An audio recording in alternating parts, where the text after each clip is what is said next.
Doctor, bienvenido. Gracias, ¿qué tal? ¿Cómo le va? Bien, doctor, el propósito de esta autobiografía y bueno, de presentarla en Tamaulipas. Bueno, ya había estado hace como un mes en Nuevo Laredo. Sí. Estuve en Reynosa antier, en McAllen ayer y hoy aquí en Ciudad Victoria, en la Universidad La Salle a las 4:30. Sí. Espero que quienes nos escuchen y les interese el tema nos acompañen hoy mismo. Y es parte de esta gira de promoción del libro que vengo haciendo desde enero.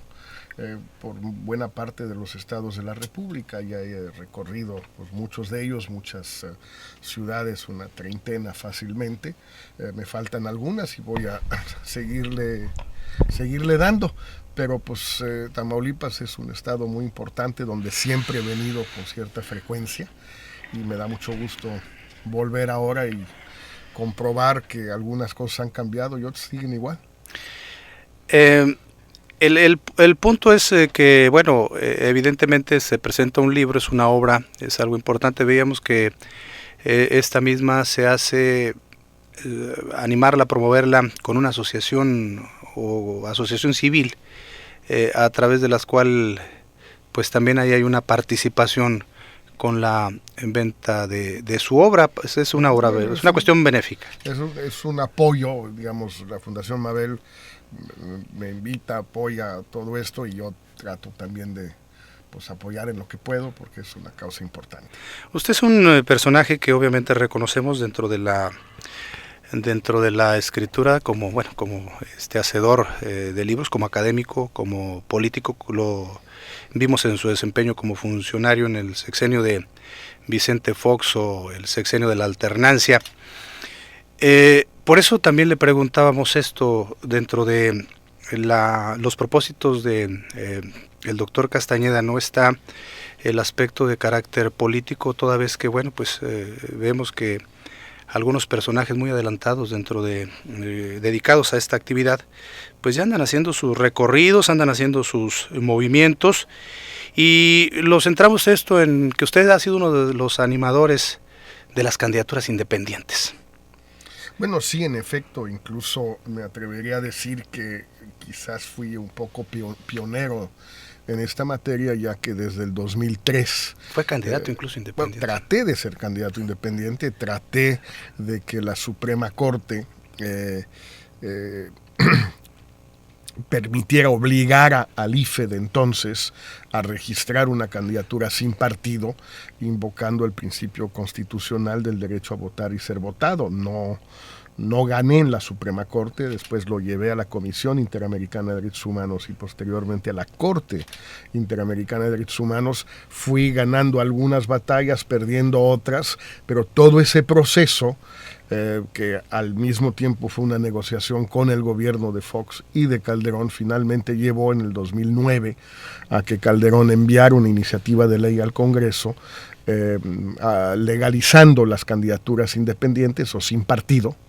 Y eso se tradujo ya en el 2012 en una ley aprobada por las dos cámaras. Y lo que hemos visto ahora, que es algo de lo cual me congratulo y que aplaudo, que es la victoria de Jaime Rodríguez aquí cerca en Nuevo León, de Manuel Cloutier en Culiacán, de Alfonso Martínez en Morelia, de Pedro Kumamoto en Zapopan, es el resultado de este proceso, del cual no soy el único motor, la única figura, ha habido muchos más, pero de alguna forma es importante ubicar estos triunfos y estas innovaciones tan importantes de estos personajes en este contexto que acabo de describir. Y esto se va a ir reproduciendo seguramente en las elecciones estatales del 16, son 12, sí. Del 17 son 3, si no me equivoco, y por supuesto en la elección presidencial de 2018. Yo estoy absolutamente convencido que habrá un candidato o una candidata independiente a la presidencia en el 2018. En su caso, En su caso específico, ¿hay algún propósito, algún interés? No, yo siento que yo no sería el más indicado por edad, por haber pasado ya un cierto momento, por no tener, digamos, ciertos apoyos y reunir ciertos consensos que pueden ser importantes. Yo creo que hay candidatos que serían mejores que yo.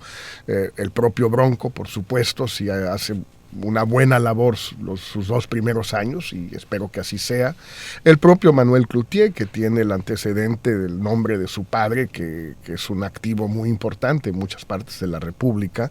El doctor Juan Ramón de la Fuente, que también ha sugerido cierto interés en algunos momentos y que es alguien con mucho prestigio y con muy buen cartel en distintos sectores, que no es necesariamente mi caso. Entonces yo creo que habrá alguien. Si no llegara a haber nadie, pues no me gustaría que quedara vacío el hueco y que se desaprovechara todo lo que se ha hecho para que esto pudiera suceder, sobre todo en vista del enorme hastío que hay en México, el rechazo tan generalizado que hay en México hoy a la clase política, a la partidocracia, al sistema político y sistema de partidos visto en su conjunto.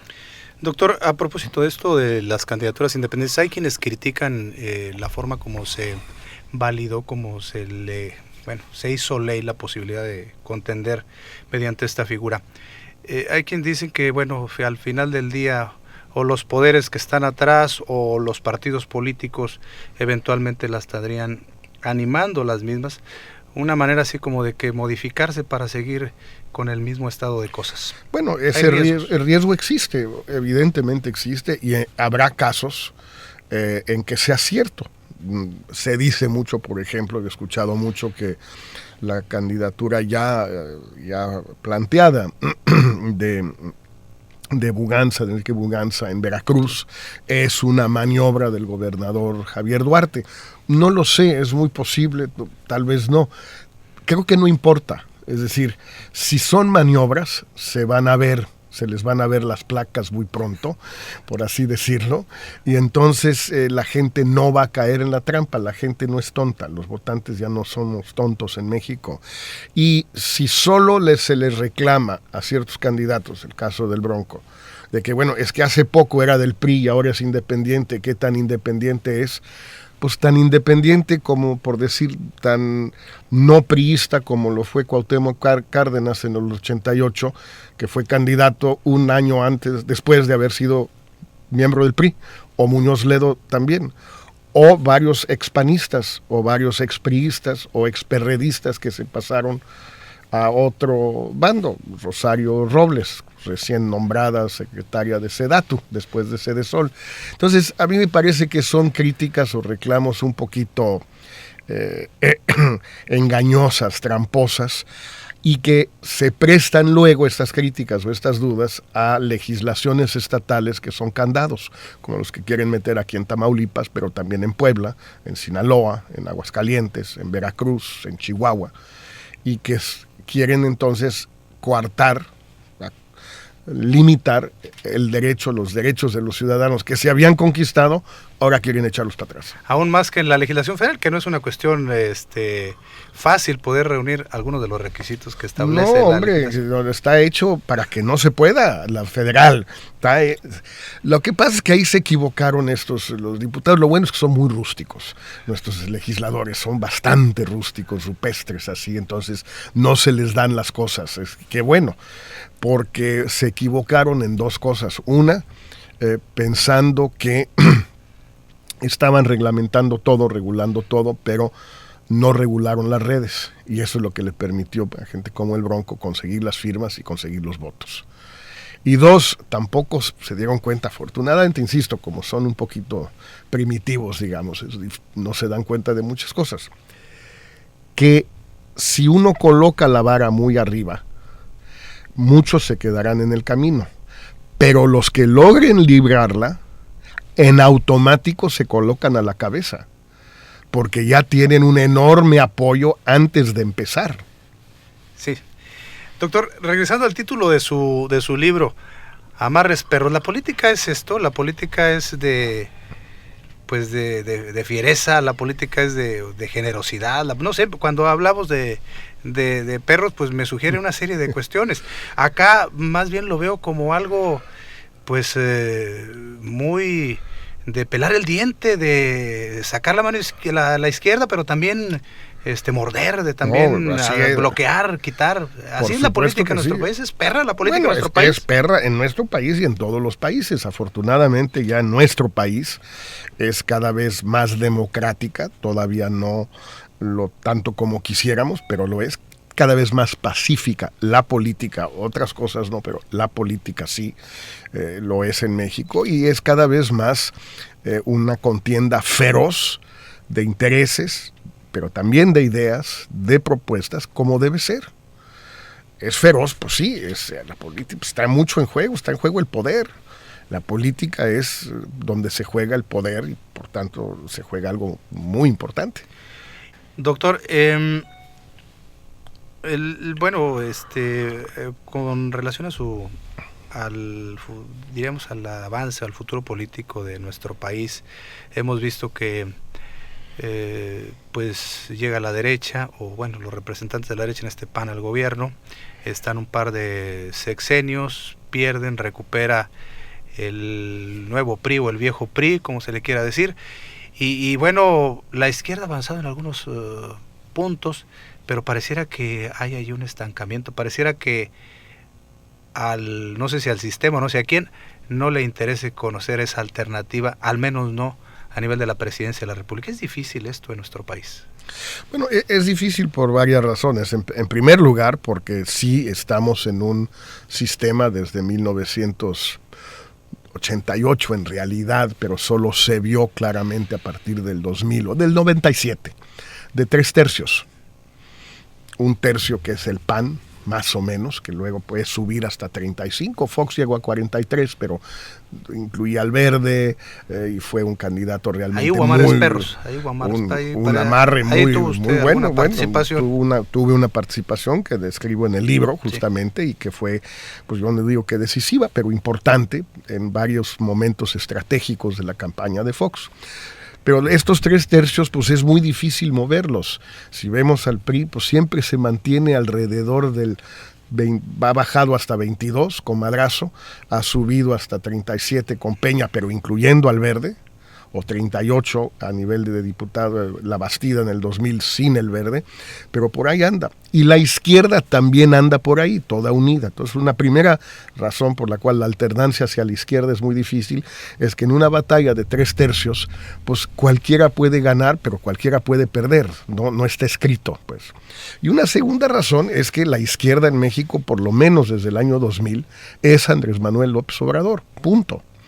Y eso hace que haya mucha gente que lo sigue, que lo venera, que creen en él como un dios, y es un núcleo duro, probablemente de 25 a 30% del voto de millones y millones de mexicanos, pero no alcanza, porque el resto de los mexicanos, sobre todo los mexicanos poderosos, las élites, le tienen terror.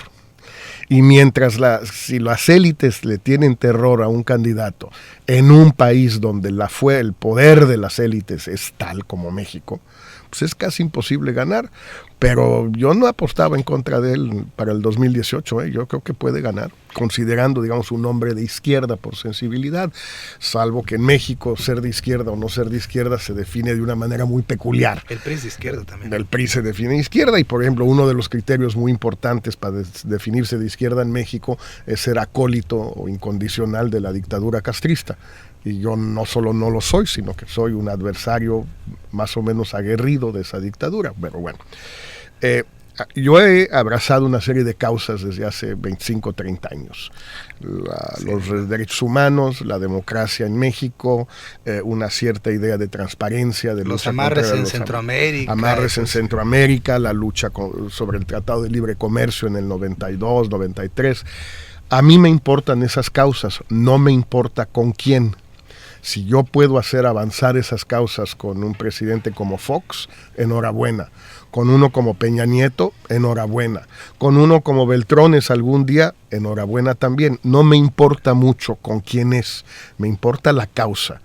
Y así me he manejado y a veces me ha tocado estar cerca de gente conservadora, si se quiere, de centro derecha como Fox, gente de centro izquierda como muchos otros en México y en América Latina, e incluso con el PRI en algunas cosas en las que creo. Doctor, entonces usted podría estar, diríamos, en el 2018 haciendo sus amarres perros. Pues digo, ya tendré 65 años, ya son muchos en el 18, no impides andar de metiche y andar ahí de espectador, puede ser divertido, pero no creo yo que pinte yo mucho, dudo que muchos de esa edad podamos pintar realmente en una elección como la que viene. Andrés Manuel también tendrá 65, tenemos exactamente la misma edad. Él es muy perseverante y cree que... Beltrones también... Es un poquito mayor que yo, pero un año cuando mucho, y tal vez ni siquiera eso. También andará en esa edad, todo eso hay que tomarlo en cuenta. Pero ya se necesitan personajes más o menos de esos niveles de madurez. Bueno, eso ya se tiene que ver en función de la experiencia que los jóvenes puedan tener. Peña Nieto tiene varios precandidatos jóvenes. A propósito, ¿qué opina del cambio que acaba de dar? Pero jóvenes con experiencia, bueno, yo creo que primero son los mismos, es digamos, la misma sopa del dominó. Sus cuates, sus amigos. Sus cuates, sus fichas, ahí están algunos muy competentes, otros no, pero son los mismos. La única figura nueva es Calzada y entra una secretaría, digamos, no de las principales, no de las más importantes, que es Agricultura. Esa es la vida real, que debiera serlo, ¿no? Eso no viene al caso, no lo es. Y segundo, pues claramente es un recambio con miras sucesorias. Peña Nieto es un presidente que se jacta de ser muy priista, y él piensa en los viejos esquemas sucesorios del PRI, y entonces sabe que tiene que haber varias fichas, tiene que haber varias opciones para un presidente, pensando él que lo va a escoger, y va a escoger al del PRI. No necesariamente va a ganar el del PRI, pero él lo va a escoger. Entonces le gusta tener una baraja más amplia. ¿De quién? Pues de los más cercanos a él, para despistar, para fintar, para engañar con la verdad, todo lo que se quiera, a la vieja usanza priista. Él es eso, y además se vanagloria de serlo. Y entonces el criterio que preside todo eso es ese, no otro. No hay ninguna razón para que esté cualquiera de los que está hoy en el lugar donde están hoy, en lugar del lugar donde estaban antes. O sea, por decir algo, Aurelio Nuño no tiene más vocación para ser secretario de Educación que ser jefe de la oficina de la presidencia. Lo que pasa es que desde la jefatura de la oficina no puede ser candidato, y desde la SEP sí. Entonces lo pasa ya no por la SEP, aunque Nuño ha estudiado mucho el tema y le interesa mucho. Usted que sabe de esto, me llama la atención, entre otras cosas, este cambio de la Secretaría de Relaciones Exteriores a la Secretaría de Desarrollo Social. Bueno, yo creo que responde a lo mismo, es decir, todo el mundo sabe que desde Relaciones es imposible aspirar a la presidencia. Yo lo entendí muy bien. Yo tuve que pedirle a Fox que me cambiara, no me cambió, no hizo lo que sí está haciendo Peña con MID. Conmigo Fox no lo quiso hacer, y ¿Usted entonces me fui. ¿Desarrollo Social también en aquel entonces? O Desarrollo Social o la SEP. Dijo Fox que no, y me fui. En el caso de MIDS, no sé si él lo pidió o Peña se lo dio sin pedirlo, pero lo entendió así. Y yo creo que es una muy buena decisión, porque MIDS sí es un cuadro con mucha experiencia. Ya tiene muchísima experiencia de gobierno, muchas secretarías, y puede ser un candidato o precandidato, una ficha interesante para Peña, pero desde Relaciones imposible. Y Sede Sol, en cambio, es un magnífico lugar para ser precandidato, si es que hay dinero. Y eso es lo que vamos a ver. Doctor, ¿qué le pasará a nuestra población, a México? Bueno, porque se supone que tenemos un gobierno que ha impulsado reformas, un gobierno pues que ahí la lleva, que hace sus cambios en algunos momentos, y sin embargo, bueno, está muy mal tasado o evaluado el presidente, es decir, en la percepción o en la consideración de cómo se tipifica el gobierno de Peña Nieto, pues sus calificaciones son muy bajas, a propósito de la reforma educativa, por ejemplo, ¿no? O sea, sus representados lo evalúan mal. Bueno, digamos, hay una parte que es de mala suerte. No pasa la prueba. En parte, insisto, de mala suerte, y en parte por, digamos, tiros autoinfligidos, golpes autoinfligidos. La mala suerte pues ha sido la caída del precio del petróleo, un entorno económico internacional muy difícil, muy volátil, que no permite altas tasas de crecimiento casi a nadie, y a México tampoco. Y en parte sus propios errores en mi opinión de estrategia para un buen programa, que fue un error de estrategia el Pacto por México. Yo creo que no funcionó. Un equipo, en mi opinión, muy mediocre al arranque del sexenio, que no era un equipo a la altura de un programa de esa audacia. Y también los temas pues que todos conocemos, de acusaciones o percepción de corrupción, de frivolidad, de poca seriedad por parte de muchos integrantes de ese equipo, que han generado una sensación de gran desconfianza por parte de la población. La gente no le cree. Lo peor en las encuestas del presidente Peña Nieto no es la desaprobación, no es la mala calificación, es la desconfianza. La gente no le cree. Y eso pues es muy difícil de recuperar y es muy dañino para el arte de gobernar.